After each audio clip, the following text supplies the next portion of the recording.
കേട്ടുവോ പൂപ്പാലയിൽ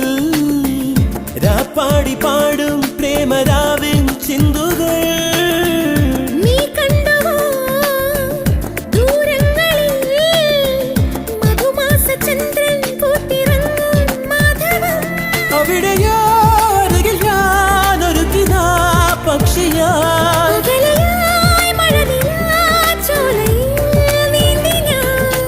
വിരഹമെന്ന പദമില്ല കവിതകളിൽ പിരിയുകയിൽ ഒരു നിമിഷം സുന്ദരൻ എന്നോമൽ സുന്ദരി